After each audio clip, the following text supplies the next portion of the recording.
Hello, and thank you for tuning into this episode of the Parent and Caregiver Voices Project. This podcast and video series features parents and caregivers with lived experiences taking care of children with medical, developmental, and behavioral conditions. Each episode also features an interviewer who is an expert in caregiver well-being. Today we will hear from Jeniece, a parent of a child with type 1 diabetes and a registered nurse and diabetes care and education specialist at the Pediatric Diabetes Center at Hassenfeld Children's Hospital at NYU Langone. She will be interviewed by Dr. Chrissy Salley, a pediatric psychologist who is the Director of Clinician Engagement and Outreach at Courageous Parents Network, Clinical Assistant Professor at Hassenfeld Children's Hospital at NYU Langone, and co-chair of the Caregiver Wellbeing Special Interest Group. Jeniece will spend time talking with Dr. Salley about her experiences accessing community supports. We hope you enjoy this episode. Hi, well, I'm so happy to be here with you, Jeniece. I'm excited that we get the opportunity to speak together and combine our two perspectives, mine as a pediatric psychologist, yours as a parent, and more, which I think that you're about to share with us. Can you tell us about yourself, your child's condition, and what brings you here in today's conversation? Yes, thank you so much for having me. So I am a research nurse and diabetes educator at a diabetes center, at a pediatric diabetes center. I also have type 1 diabetes. I've had it since I was 4, and I now have a daughter with type 1 diabetes. She was just diagnosed at age 8, and so I'm very involved in diabetes. So you're at the intersection of 3 pathways of expertise when it comes to pediatric diabetes. Yes, it gives me great perspective for now my job, the parents, patients, and it's been a lot. It's been hard, but it's also been, I think, helpful at becoming a parent of a child with a chronic disease. Yeah, and I know today we're going to focus on this idea of community and resources that parents can find in different communities. I imagine that has changed over the years, from when you were younger and first diagnosed, hopefully for the better. Can you comment on that? Yeah, so my mom did a great job for me finding a community. When I was younger, I ended up meeting someone who had type 1 diabetes as well. She was 1 year younger than me, and we became extremely close. I think we would have been friends regardless of type 1, but that just brought us closer. And for me, that community of really her, having a very close friend was really important for my adjustment with this disease. And then I ended up going to diabetes camp, and that was a huge, huge positive experience. And impacted my life, and I think probably why I do what I do. So as a child with diabetes, I definitely had a community, and I think that helped me become who I am and adjust to it the way I did. Now, as a parent, you need a different type of community, I imagine.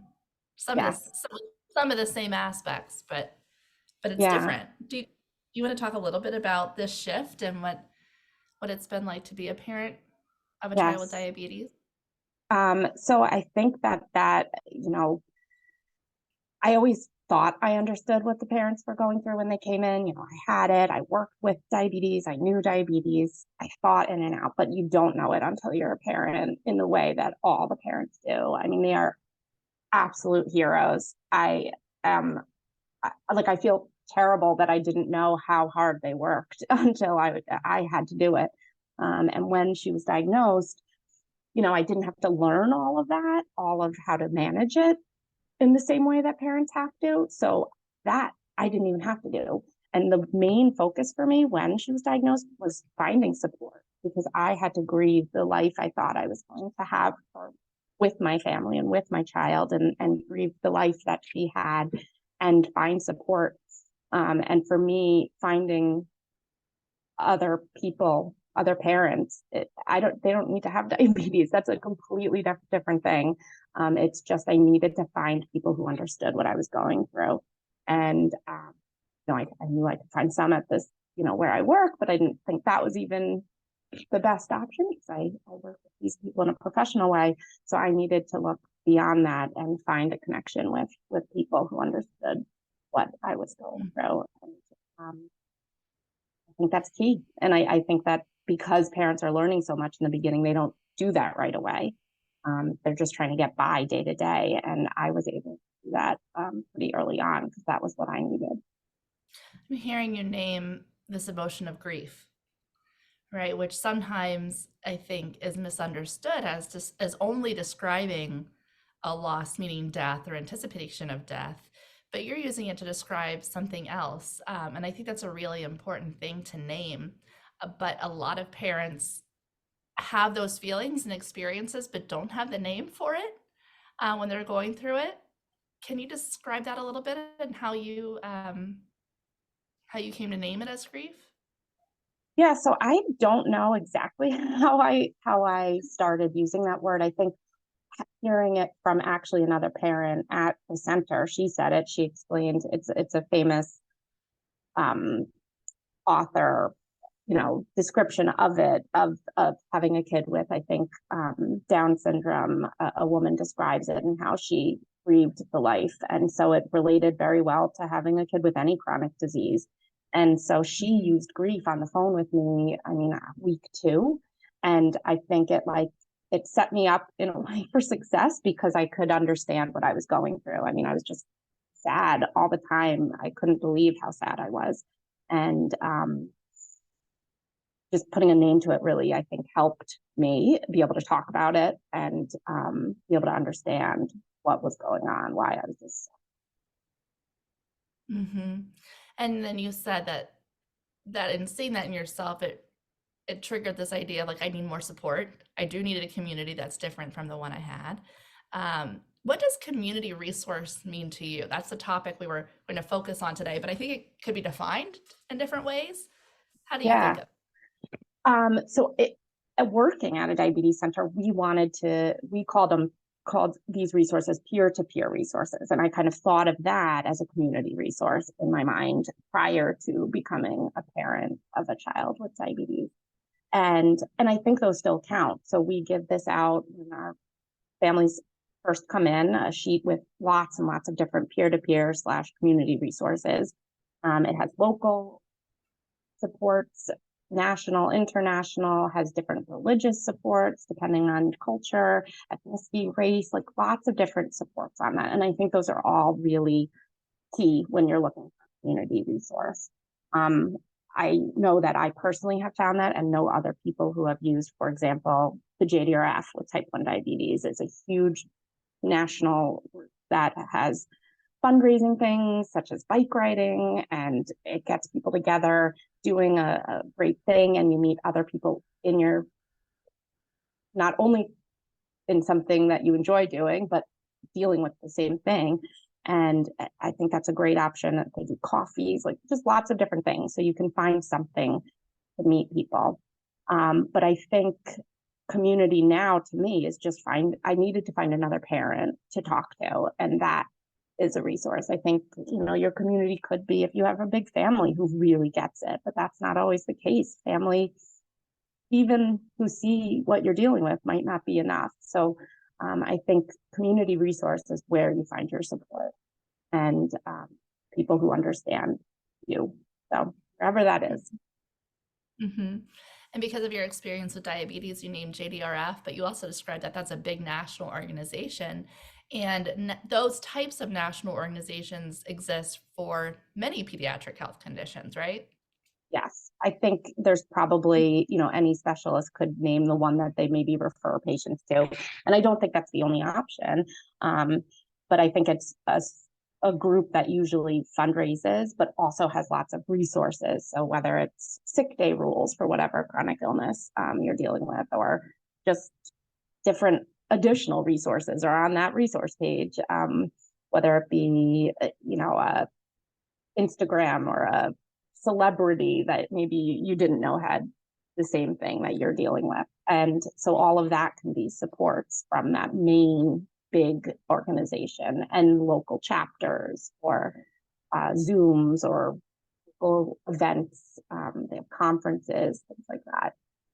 So a lot of opportunities for people to connect, hopefully in ways that they feel is right for them and their family, right? So it might be they might want to get more involved and be a contributor to fundraising, and that sort of thing might be their way of making meaning out of their experience. Um, Others may go and just hope that they find something that resounds, sounds right for them, that they can relate to validate their family's experience. And they may go for real practical or logistical resources too, like some organizations might offer financial support to some families Right. depending on what their circumstances are. So there is a lot that is out there, but not always easy to find. Um, so can we talk a little bit about that? Like how can parents find the variety of resources that exist out there? And then I also want us to talk a little bit about how do we decide like what's good and what's going to get you what you're hoping to find. Yeah, so there's a lot there. So I want to say just one thing. I had heard from a patient or a mom a while ago, pre me having to deal with any of this. And she had checked out some of the resources we had mentioned to her, the community resources, and had great feedback for us. They didn't work for her. People didn't look like her. The people, she just wasn't able to relate. And so, yes, you may have the same chronic disease, but if you can't relate to them, that's not your community. And she was able to give us other resources that would probably be really beneficial for other people. And so those are now on our community resource sheet. But I think a lot of people will have to also stumble upon these in the same way she did, just keep on looking. And it's like another job. You now have to look for your community. Who has time for that? And I think that's how I felt. People were so well meaning, like, if you ever want to reach out, my friend, her son just got diagnosed. If you want to reach out, and like, it's so nice. And I have to say, part of me was like, I don't have time for this. And then the one that worked, and we used to say this too, again, before I had to deal with it, I decided I needed to find my daughter someone to meet. And the mom came with. So it was like, in order to help her, actually help myself. And I saw it very, like, once it was happening, I was like, yes, I did this for her, but like, I really did it for me.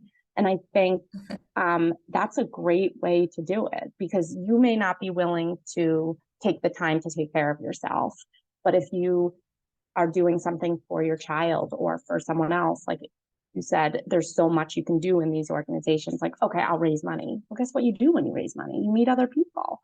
And so in turn, you're helping yourself. And so back to my story, someone said, you should reach out. They're about the same age. So that's the one I chose, because the girl that I was having my daughter meet was similar age. So I said, okay, I'm going to meet this one. So many people had told me, you got to meet this person, got to meet this person. And I said, sure, but didn't follow up. And so it was really nice. We had tea and we chatted while the kids played. And it was just, I didn't need tips or advice or anything. I just needed to talk to someone who understood, and everything we deal with day to day, and the schools and the after schools and the camps and all of that stuff was really on my mind. So that was how I found it. And your last question about like how to find the good ones. So that was how I found mine. I still will go to the JDRF, to their events, have a walk team, meet people. I hope to send her to camp, and in that, I'm helping her, but I'm sure I'll meet some parents there. She'll have friends, and it'll work out for me too. But I think I have an advantage of knowing what's good and appropriate to follow on social media. So there's tons of social media, right? Instagram, TikToks, Facebook, and podcasts. And, I'd heard of a lot of them and never listened, and actually told people to listen to them before I myself had. And then when I heard them, I was like, ooh. And I think anything too negative is not the answer. So if you start hearing bashing of anyone, whether it be medical providers or the way someone eats or the way someone connects you to a resource, or a resource is bad, another resource. Mm-hmm. I think you got to step back from that one, Mm-hmm. because it's not a good experience, and it, I think, makes things a little worse than they were prior to listening. But I think that's how you weed out the ones you shouldn't listen to, is when there's negativity on that. Yeah, and you bring in some sort of expertise in knowing of what are accurate resources for diabetes, for example, like that are sharing the science in a way that is accurate. But not all parents know that, and they may not be very familiar with their child's illness or disease. But what you're naming here is a different way to assess how you feel about a resource, no matter what it might be. You're saying, well, here's another little test, right? If it's a lot of negativity, and what I say to families is, for example, if you're scrolling on an Instagram account or Facebook page, to be really mindful and to pause for a moment and ask how you're feeling in that moment. Like, are you feeling worse and worse? Are you feeling, or are you getting some relief? Or, name it for yourself. And that might be a good test for you about, what is this evoking for me? Is this really helpful or not? Because we get so lost, whether it's a social media page or just a web page, we can get lost in that scrolling action. Before you know it, 15 minutes has passed and you might be feeling worse than you were when you started. That I wish I'd talked to you before, because I want to say the first week that she was diagnosed, I started following, and I never followed for myself. Like, I didn't need, I wasn't need support, but not through social media or anything like that. I just didn't. And I started following tons of accounts, and that is exactly how I felt sometimes. And I had to, and even just hitting the unfollow button is like, it makes you need to be a little more mindful. And I wasn't. And for weeks I was following some of these, like, I thought, oh, I should look at what foods are less impactful on blood sugars. And then I was watching it, and the person posting, maybe she meant well, but like, it was so negative. Like, how can providers tell my kid they can eat whatever they want? And it was just so, I felt awful. And I disagreed. So maybe some people will love that. They'll feel like connected to that. But I didn't, and I disagreed. And it took me weeks to unfollow her. And if I had known, like, pay attention to how you're feeling, I probably would have done it a little sooner. But I think that's important, because you're going for support to feel better, to get advice. Yes. And if you're feeling the opposite, you got to stop. Yes, and of course the algorithms in social media will pull in more things that are similar to things that you viewed. So it can be a little bit of a slippery slope. So I think it's important to be selective. Yes. And it actually, I'm thinking of, my son has some, like, I don't know, some behavioral things going on. And so I found this account that is perfect. He doesn't give advice. She doesn't give tips. It's just like talking about the hard days and the hard moments of so, who are a little more difficult to other kids do. And so I love it. And I think that's all I need for diabetes too. Sometimes I don't need tips and advice. Of course I need that, but not all the time. I just want to hear, like, that I feel the same way others feel, and we're going through the same thing, and I'm not alone. I'm not alone. And I think that her account shows that there's so many moms dealing with the same thing, and we're not alone. And there's no tip that will make this all better. Yeah, that's right. And, I work for a nonprofit myself for children and families who are affected by serious health conditions in a child. And that's what we often hear from families who use the resources, is that they feel less isolated and alone. And that goes so, so far. Because you may not be able to connect, depending on the child's condition, you may not be able to connect as you have with someone in the community, quickly or at all, depending on how rare the condition is. And so finding anything that makes you feel less isolated, and hopefully not worse, like we just described, is really, really important.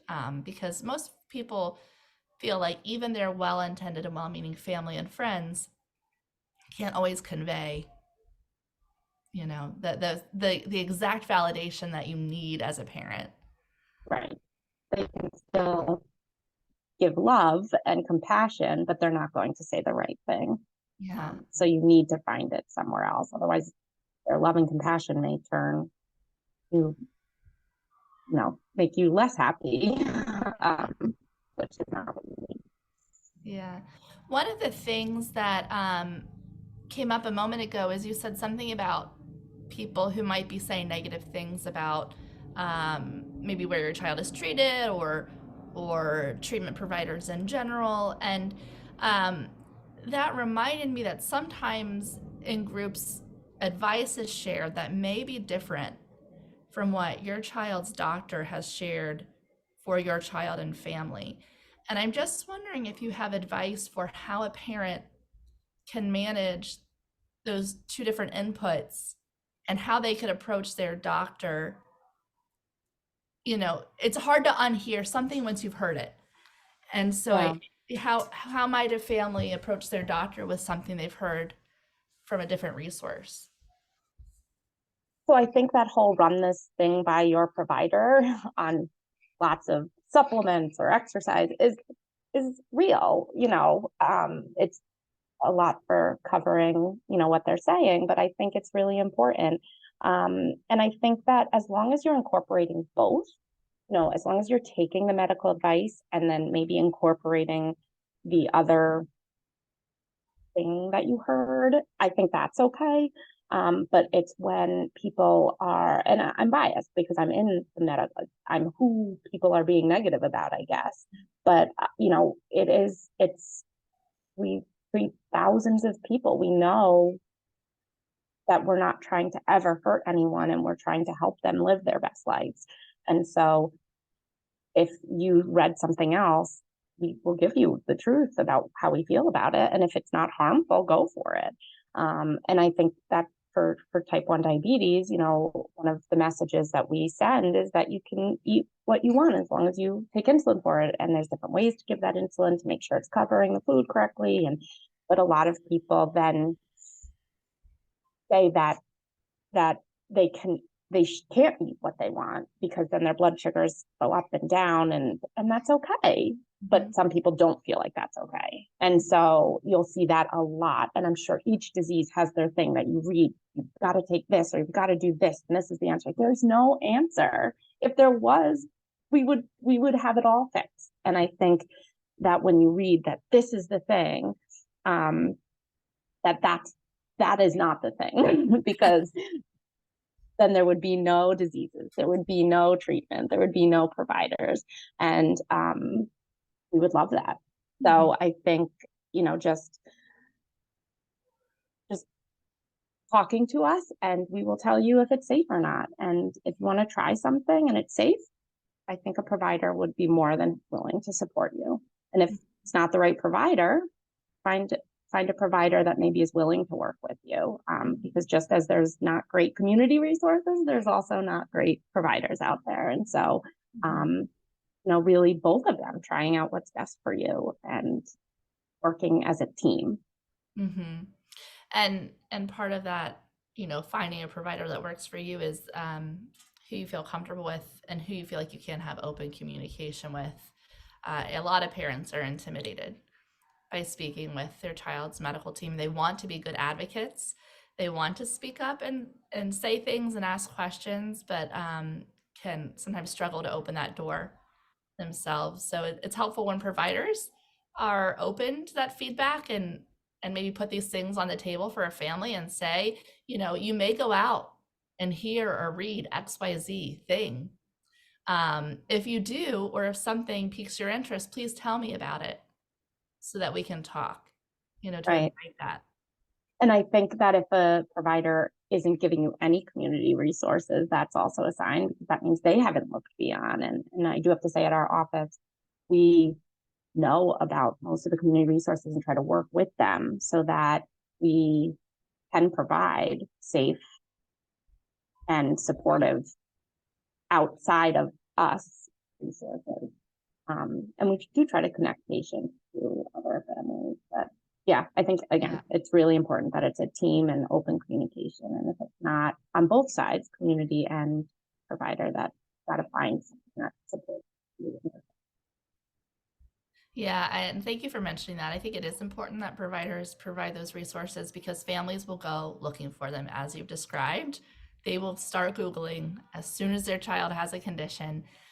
That's a pretty normal reaction. It's you would expect a parent to want to find all the information they can have. I think having information feels like we can make better decisions. It helps us feel like we're more in control of a situation that probably feels out of control sometimes. And so it's really important that we help families in that journey and direct them to places that we feel are quote unquote safe, right? Good resources that we think are quality and hopefully meet some of the needs that they're either articulating or maybe they're unable to describe. But Yeah, the minds are spinning, right? So a little direction, I think, goes a long way.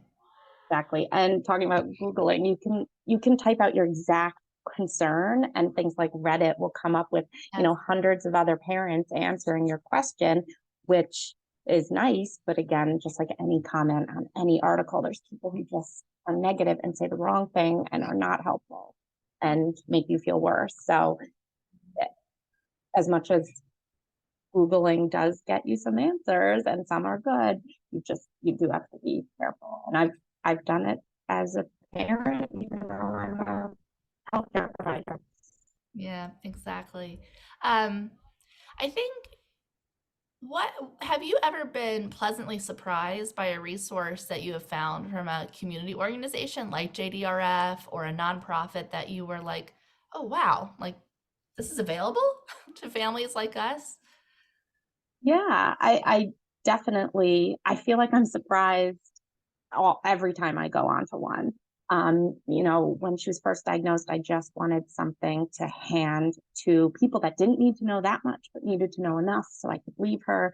And things exist, and other parents made these great, it never occurred to me to make one, but like just a little bit about their kid, and this is my name and this is what's in my pack. And those are all these templates exist. And I forget which site it was, but I found another one that sends these little packages to kids who are newly diagnosed that we didn't know about.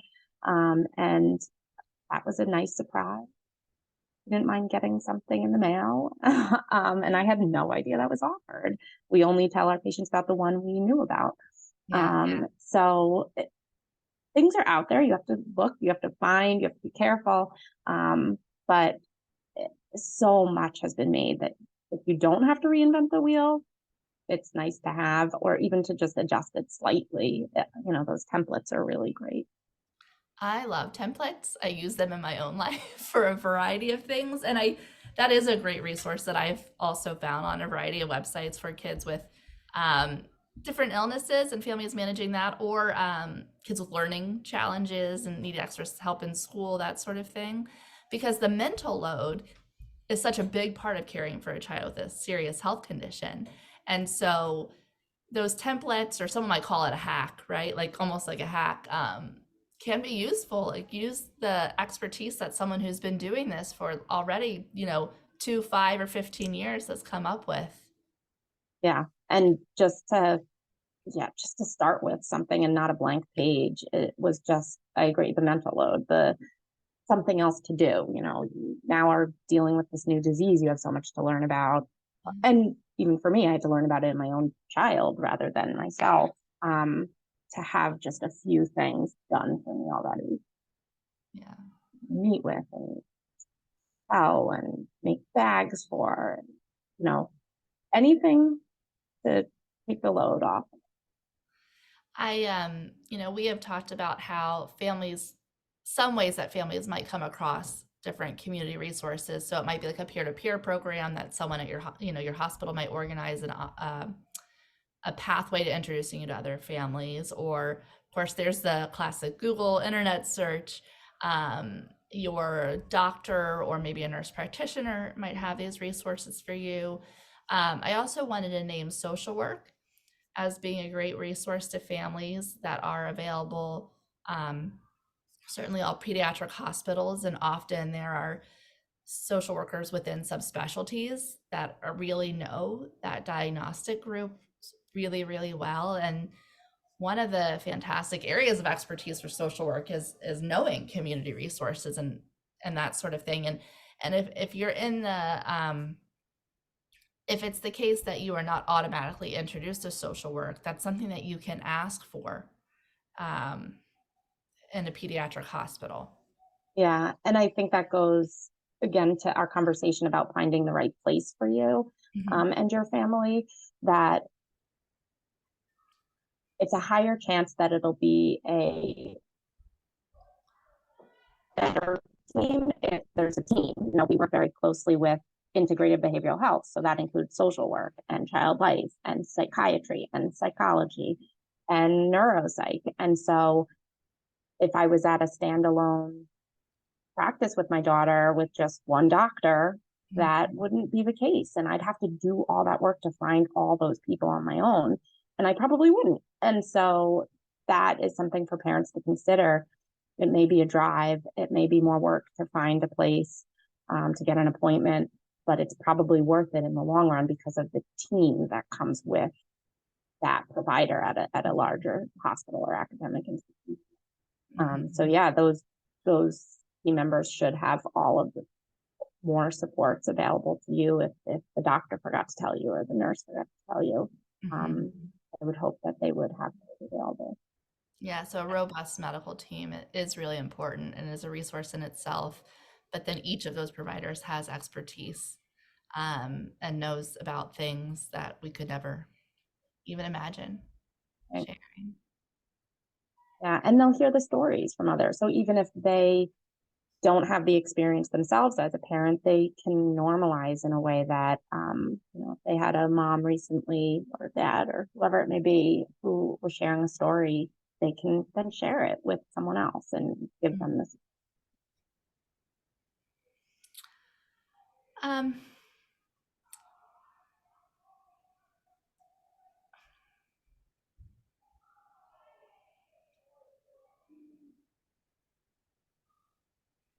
How do you think pediatric psychologists can better support parents in finding resources or in using them, like overcoming barriers to using resources or identifying what's working for them or not? So as a pediatric psychologist, we're working with families in these settings, but how can we support them in their use of outside resources? Yeah, I think that, you know, talking to someone who has in a diverse group of families who have been dealing with the disease and how they've dealt with it is really important. I think both finding support for the kid, and again, I mentioned camp, but it could be just a little play date with someone you connected through an organization or whatever it may be. Also finding supports for the parents and the siblings, maybe whoever it may be. So knowing all the different people you have to connect in a family and who to connect them to.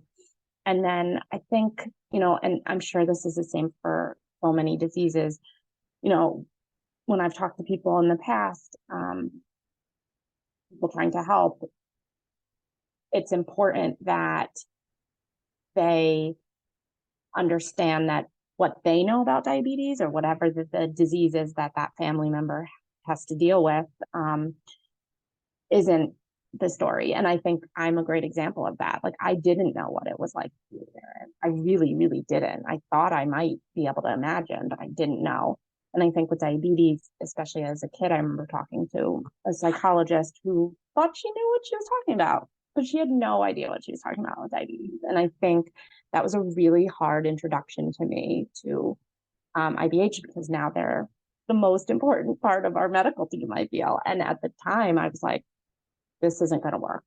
And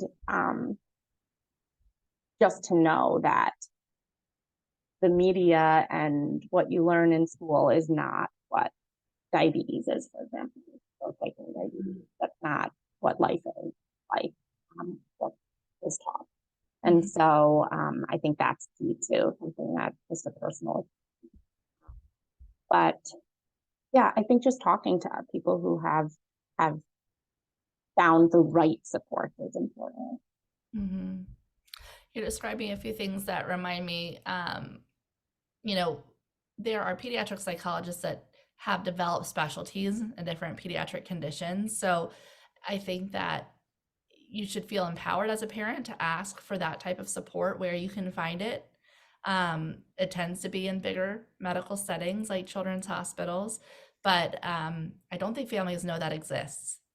So there are pediatric psychologists with specialty in diabetes or pediatric cancer or solid organ transplant or asthma. We can go on and on. And so if you're able to get linked with that type of clinician or even get on their wait list, if that's the case, I think it's more likely that they will have at least some experience working families like yourself, and they do come into it with some knowledge and background. That said, we could be the greatest expert in any content, but we haven't walked the walk that families have walked. And I think that's what you're describing too, that there is some humility, I think, that we have to enter in our relationships with families, and trusting that the truth that they present is their truth and lived experience. And that is central to any therapeutic relationship that we can develop with them. And I think that's what we talked about with your medical team too. So like your medical team also isn't necessarily, some are, like there are doctors out there that have type 1, but it doesn't mean that they can't do a wonderful job and understand what you're dealing with. And I think that's the same for IDH and psychology. Like if you find one person or one medical team or one psychologist who, said something that didn't work for you, you can find another one. It's more work, but I think like at the time I was a kid and I couldn't do that. And I think that that's important for families to remember, that there are people out there who are amazing at what they do and can support you in the way you need, even if they're not welcome. Yeah. And don't let one bad provider or social media page or anything else discourage you from needing more. And I think also meeting parents. I spoke to one parent after my daughter was diagnosed, and she said she had connected with a parent and he didn't really get along with her, and kind of wanted to give up. And I was like, don't give up. There's so many other parents out there that I bet you'll get along with. So it's the not giving up to find the right support you need. That's also hard, but really important. That's right. Finding your people, no matter who those people are or where they come from, whether they're live or whether it's watching videos of families talking about their experiences. It is so important to connect where you can. Is there anything else that you want to share today with families or providers who might be listening about your experience or advice that you may have? Yeah, I do have to say this was very therapeutic. So like anytime people can talk about what they're going through, that can be your support, your community, your resource. So finding time to do what is therapeutic to you, and this apparently is for me, I think is really important. So thank you so much for letting me be a part of it. Thank you. I mean, I think there's no greater expert for parents than parents themselves. So I really appreciate you sharing your family's story, and all of the things that you've learned in your journey so far, right? There's still more to it for your family, but I think a lot of families will really find this helpful. So thank you.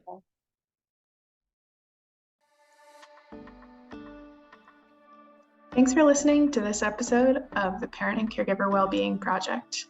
Please like and subscribe to this channel for more. You can find more information about the Caregiver Wellbeing Special Interest Group and the Center for Pediatric Psychology in the links in our show notes. You can also follow the Caregiver Wellbeing account on Instagram to stay connected and get more information on parent and caregiver well-being. You can find us by searching @Caregiver Wellbeing SPP. Thanks to you for listening today, and a major thanks to our guests.